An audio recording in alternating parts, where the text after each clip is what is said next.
Hey everyone, Megan Olivi here in beautiful California. I'm with Ramsey Nijem. Ramsey, we've got one round with you. We're going to put 5 minutes on the clock right now, and we're going to talk about a variety of topics. Let's start with this fight you have on Saturday at UFC 177. Carlos Diego Ferreira, tell me about your opponent. Well, I just heard he lost his first name, Carlos. So that's a victory in itself, so I'm ready to go. He's undefeated. Yeah? You're kind of the testing block for all these undefeated guys. They always throw them at you. Yeah. How do you feel about facing yet another guy who has a 0 in the loss column? I feel like undefeated is very vague unless it's like in the UFC. If you're undefeated and you have 5, 6 fights undefeated in the UFC, that's a different story. But I mean, outside of the UFC, you don't really know the competition. Even like you can look at someone's record that they're fighting and they beat someone that has another good record, but you don't know who that guy's been fighting. So it's very hard to say unless they're coming from really big organizations, and really the only testing block is really the UFC. Yeah, and what was the vibe like at Empower as you were preparing for this fight? Intense, very, very intense. Tarek and me are very intense people, and we show up every day to do one task to get better. And that's the end of the training camp. Is training camp, and it's time to go. And one of my best training partners now is my little brother, and I don't know if you guys ever seen two brothers fight. It usually gets pretty heated, and so every freaking day would get about heated a little bit more, a little bit more. He has black eyes. We'd hurt each other. We'd beat each other up. And then we'd go home and we'd live together and make dinner. You guys moved to San Francisco together. Yeah. Was it in part because of that gym, because of Empower? Yeah, the relationship me and Tarek have had, it's been, for years. I've known Tarek and Jake since, he was training with GSP back in the day and are training for the GSP fight. And it was just really, I needed a change. I was struggling. I needed people like-minded. Every camp's different for everybody else.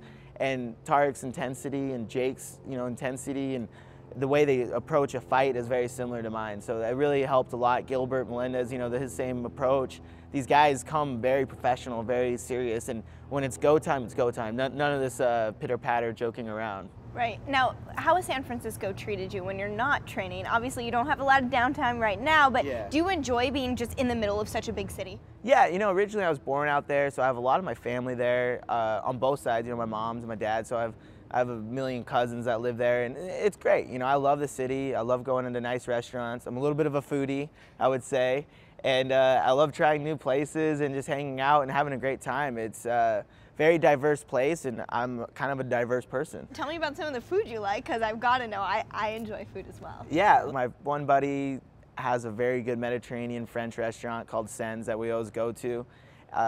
There's Peruvian restaurant, Argentinian, Middle Eastern. I mean, whatever nationality you want to try.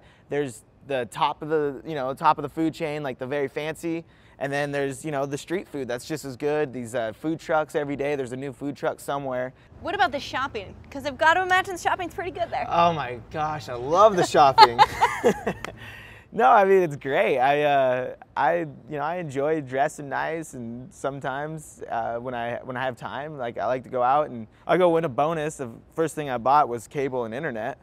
All right. I got cable and internet Good now. job. Yeah, Good job. yeah. Now I'm living up, living the high life, one step at a time. Me and my little brother, when we first moved out, we're sharing a studio.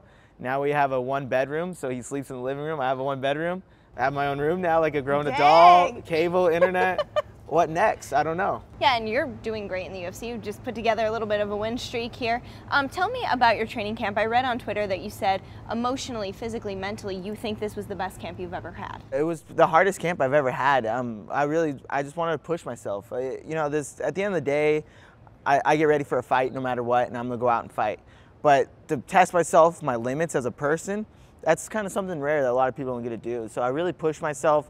Had a lot of great partners coming in, swam with sharks every day on the jiu-jitsu mats, had these world champion black belts coming in trying to rotate on me and submit me, and I just really pushed myself to the limit. I took a lot less days off than I normally do, and I didn't do much other than eat, sleep, and train, and that was, that's a hard thing to do. A lot of people don't realize how hard a training camp is, and it feels good, and now I'm very relaxed. I'm ready to fight because there's literally nothing else I could have physically, mentally, or emotionally done. Has it been nice just driving down from San Francisco to come to Sacramento for fight week? Yeah, this has actually been really nice. I brought, my foreman girl, I brought food, my Blend Tech blender, so I'm just making shakes, eating up in the room.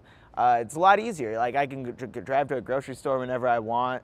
I don't have to find a taxi. It's a lot more relaxing. I've had a lot more fun, and it's nice. I mean, it really is. Like, anytime you have a chance to fight close to home, I'm definitely going to jump on that. Yeah, all right. Well, this is the end of our 5 minutes. I wish we had more time. Ramsey, always a pleasure to talk to you. Good luck on Saturday night. Thank you. Thanks.